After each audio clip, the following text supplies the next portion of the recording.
Basically हमारी जितनी भी अलग अलग रिलेशंस हैं उस सब में हम एक हार्मनी को कैसे मेंटेन करें, अपनी रिलेशनशिप्स को अच्छा कैसे करें, क्योंकि जिस तरह का स्ट्रक्चर है यहाँ पर अच्छा कर पाना, सारी रिलेशनशिप्स को बैलेंस कर पाना, it looks next to impossible. क्योंकि आप सबको तो खुश नहीं कर सकते ना।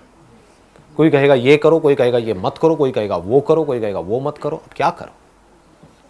The moment you fulfil an expectation of somebody who is close to you, who is related to you, तो उससे क्या होता है? क्या हमेशा के लिए उसकी सारी एक्सपेक्टेशंस खत्म हो जाती है या एक्सपेक्टेशंस और बढ़ जाती है?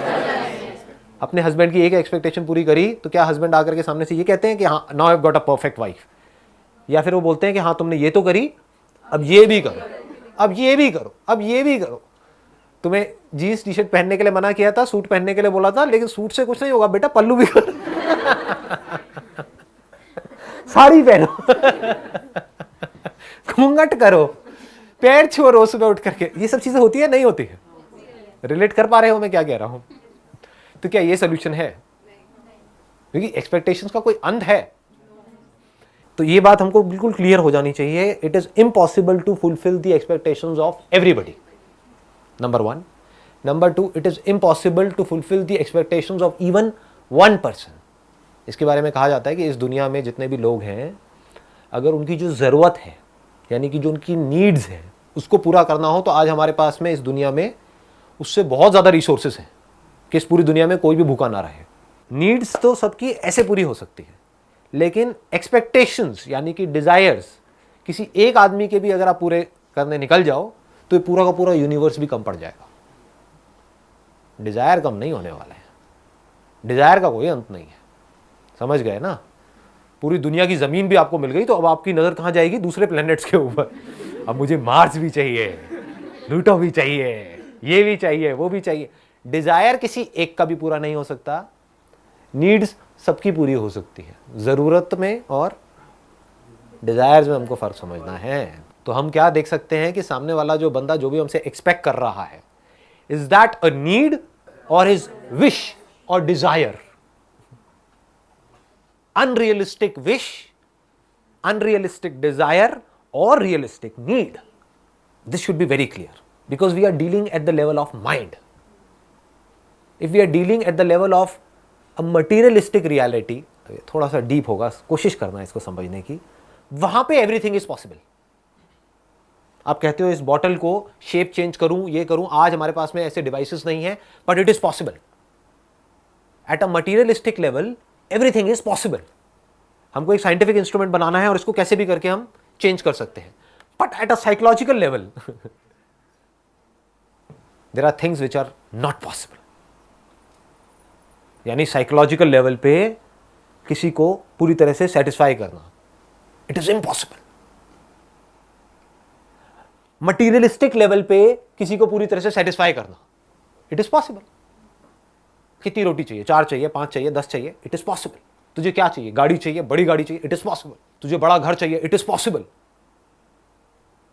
मुझे तुझे खुशी देनी है, इट इज इम्पॉसिबल। ये जब तक ये बातें आपको समझ नहीं आएंगी ना गहराई से, मुझे तेरा भला करना है, किस लेवल पे? साइकोलॉजिकल लेवल पे, इट इज इम्पॉसिबल। ये बात समझ आई? तो इसका मतलब आपको अगर आपकी लाइफ को बदलना है तो उसका कंट्रोल किसके हाथ में? आपके हाथ में, मेरे हाथ में? आपके हाथ में है। ऐसे ही आपके साथ में जो लोग हैं उनका बदलना या ना बदलना किसके हाथ में है? उनके हाथ में है। ये बात समझ आ रही है? तो अब क्या करोगे बताओ? आपको अपने आप को बदलना है। वो आप कर सकते हो या नहीं कर सकते? इज दैट पॉसिबल और इज दैट इम्पॉसिबल?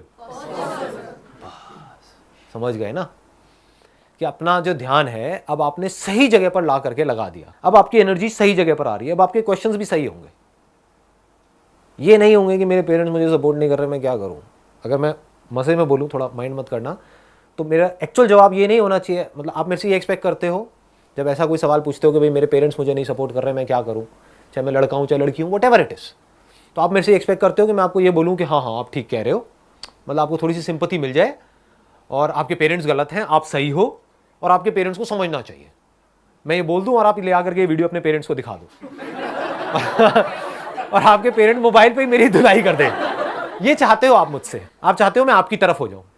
आपके पेरेंट्स की तरफ ना हो, जबकि हो सकता है आपके पेरेंट्स सही हो और आप महामूर्ख हो सकता है जो आपकी लाइफ में प्रॉब्लम्स क्रिएट हो रही है वो यहां से हो रही है, आप लेकिन आपको सारा ध्यान वहां है, उंगली वहां करते चले जा रहे हैं। Sir most of the time ऐसा होता है कि गलतियां करने के बाद पता लगता है अरे यार मैंने तो ये गलती कर दी, फिर ऐसा लगता है कि बहुत लेट हो गए, मतलब उस चीज को हम इम्प्रूव नहीं कर सकते, we are not in a situation to improve it और make a solution out of. हाँ, अब आपने बहुत अच्छी बात बोली है। आप कह रहे हो कि एक गलती हमने करी, उसके बाद में हमको रियलाइज हुआ कि वो गलती इतनी बड़ी थी कि अब उसको हम इम्प्रूव नहीं कर सकते। मान लो उस गलती की वजह से कोई रिलेशन खत्म ही हो गया, तो इम्प्रूव किस लेवल पे नहीं कर सकते, बाहर के लेवल पे या अंदर के लेवल पे? अंदर के लेवल पे तो छोड़ो, मतलब बाहर के लेवल पे भी इतने सरकमस्टेंसेस। एक मिनट, यही आप समझ रहे हो ना मैं क्या कह रहा हूँ? अपनी थॉट प्रोसेस में और मेरी थॉट प्रोसेस में अगर आप फर्क समझ पाओगे ना, तो आप समझ पाओगे मैं अपने सेशंस में बोलता क्या हूँ। क्योंकि मैं बात कर रहा होता हूँ अंदर की दुनिया की, आप उसको बाहर की दुनिया से रिलेट कर रहे होते हो। मैं बोल रहा होता हूँ अंदर की दुनिया में एवरीथिंग इज पॉसिबल, आप बाहर की दुनिया में कह रहे हो तो हाँ एवरीथिंग इज पॉसिबल, तो करके दिखा बेटा बाहर की दुनिया में तो पॉसिबल। मतलब समझो, एक मिनट, आप जो कह रहे हो मैं उसी की एक थोड़ी सी डेप्थ में जाता हूँ। आप ये कह रहे हो कि हमने किसी के साथ में कोई प्रॉब्लम क्रिएट हुई, मान लो कोई गलती हुई जिसकी वजह से हमारा सामने वाले पर्सन से एक एक्सट्रीम केस पकड़ लेता हूँ ना, रिलेशन ही खत्म हो गया। मान लो इससे बड़ी चीज़ क्या होगी कि जीते जी आपका अपने पेरेंट्स से या अपने हस्बैंड से या किसी पर्सन से इतनी बड़ी गलती हो गई कि वो रिलेशन ही खत्म हो गया और वो ठीक हो ही नहीं सकता, सामने वाला इतना ज़्यादा बुरा मान गया। इससे बड़ा तो कुछ नहीं हो सकता ना। एक तो छोटी मोटी लड़ाई झगड़ा हुआ, फिर 4 दिन बाद फिर साथ में बैठे हैं, पत्ते खेल रहे हैं, मोटे कुछ भी खा पी रहे हैं, मजे मार रहे हैं, मैं उसकी बात नहीं कर रहा, मैं कह रहा हूँ रिलेशन ही खत्म। तो बाहर के लेवल पे वो प्रॉब्लम ठीक नहीं हो सकती, मान लो, क्योंकि सामने वाले के हाथ में है ना। वो कहेगा मुझे तुझसे बात ही नहीं करनी है, बात ही खत्म हो गई। बट द पॉइंट इज अंदर की दुनिया में क्या वो प्रॉब्लम ठीक हो सकती है, नहीं हो सकती है? इंपॉर्टेंट क्या है, बाहर की दुनिया या अंदर की दुनिया? बट वो बाहर की दुनिया हमारी अंदर की दुनिया को भी इम्पैक्ट कर रही होगी कि यार वो हमसे बात क्यों नहीं कर रहे हैं। एक मिनट, अब ध्यान से समझना, बाहर की दुनिया हमारी अंदर की दुनिया को इम्पैक्ट कर रही है या हमारी अंदर की दुनिया बाहर की दुनिया को इम्पैक्ट कर रही है?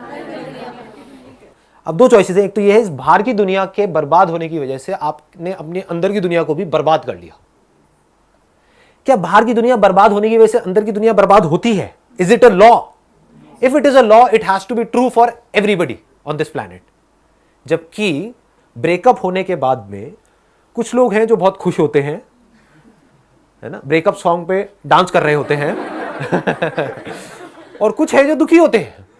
लड़का लड़की में ही एक है जो बहुत खुश है, अच्छा है पीछा छूटा, एक है जो बहुत दुखी है, देवदास बन गया। एक की जिंदगी खराब हो गई, एक की जिंदगी बन गई ब्रेकअप की वजह से। इसका मतलब क्या है, बाहर जो कुछ भी हो रहा है उसका अंदर कोई डायरेक्ट असर नहीं हो रहा है। समझे नहीं समझे? देखो लॉ किसे बोलते हैं? ये बॉटल यहां पे आपके सामने है, इस बॉटल को मैंने गिराया, गिर गई बॉटल, क्या हुआ? ये लॉ है। दुनिया की कोई भी बॉटल अगर यहां पर ऐसे पकड़ के ऐसे छोड़ूंगा तो ऐसे ही गिरेगी। दिस इज अ लॉ, यानी एक कॉज है, उसका एक इफेक्ट है। उसको छोड़ा तो because of law of gravity वो नीचे ही जाएगी, ऊपर नहीं जाएगी। वो अगर हम स्पेस में है तो बात अलग है, बट यहां पर है तो वो नीचे ही जाएगी। दिस इज अ लॉ, यानी जो बाहर की दुनिया है वहां पर लॉज है जिसको हम डिफाइन कर सकते हैं। अंदर की दुनिया में कंट्रोल किसके हाथ में है? हमारे हाथ में है। ये कोई लॉ नहीं है कि अगर आपका एक रिलेशन खत्म हुआ या आपने कोई गलती करी तो उसकी वजह से आप जिंदगी भर के लिए दुखी रहने वाले हो। अंदर की दुनिया में हो सकता है उस गलती से अगर आपने सीख लिया और ग्रो कर गए तो उसके बाद आप पहले से भी ज्यादा खुश हो गए। तो समझदारी किसमें है? बाहर की दुनिया को बदलने में जिसको आप नहीं बदल सकते, या अपने अंदर की दुनिया को बदलते रहने में जिसको बदलते रहने की कोई लिमिट ही नहीं है। आपको कैसे पता लगेगा कि मेरी अंदर की दुनिया पूरी तरह से बदल गई है? जिस दिन आपके अंदर से बाहर की दुनिया में कुछ भी बदलने का डिजायर पूरी तरह से निकल जाएगा। अगर वो अभी निकल जाए तो क्या होगा? अभी खुश हो, दुख क्या है आपकी लाइफ में बताओ? दुख यही तो है कि जो जैसा है वो सही नहीं है, वो ऐसा हो जाए तो बढ़िया हो जाए। वो ऐसा क्यों है, मैं ऐसी क्यों हूं? यही तो है प्रॉब्लम। और क्या है? मैं जैसा हूं, जैसी हूं, परफेक्ट हूं। बाहर वो जैसा है, जैसी है, परफेक्ट है, कुछ करने की जरूरत ही नहीं है। तो क्या करो? झूमो, नाचो, गाओ, मस्ती करो। ये है अंदर की दुनिया की परफेक्शन। बाहर की दुनिया में ऐसी परफेक्शन पॉसिबल है? इम्पॉसिबल। क्योंकि जो आप चाहते हो वो सब बकवास है। अभी सुनने में कड़वा लगेगा, आपके खुद के अंदर कमियां हैं लेकिन आप चाहते हो सामने वाले में कमियां ना हो। तो जैसे जैसे हम अपने अंदर की दुनिया पे काम करते हैं तो क्या होता है, पहले हमको नजर आता है कि हाँ हमारे अंदर भी कितना कुछ बेकार है और कितना कुछ बढ़िया है। अभी वो आपको पता ही नहीं है। आपको सामने वालों को तो सब कुछ पता है, अपना खुद का नहीं पता है। खुद गलती करते हो तो उसको डिफेंड करते हो, आप चाहते हो सामने वाला बंदा उसको भूल जाए। सामने वाला करता है तो उसको याद दिलाते हो जिंदगी भर के लिए। करते हो ये सब चीजें? नहीं करते हो। फिर कैसे एक्सपेक्ट करते हो कि आपकी रिलेशनशिप्स अच्छी हो जाएंगी? रिलेशनशिप्स अच्छी होने की शुरुआत कहां से होती है? आप चाहते हो सामने वाला बंदा, ये आप चाहते हो कि वो ही कुछ ऐसा कर जाए कि बस सब कुछ परफेक्ट हो जाए। बट एक्चुअल में शुरुआत कहां से होती है? खुद से होती है।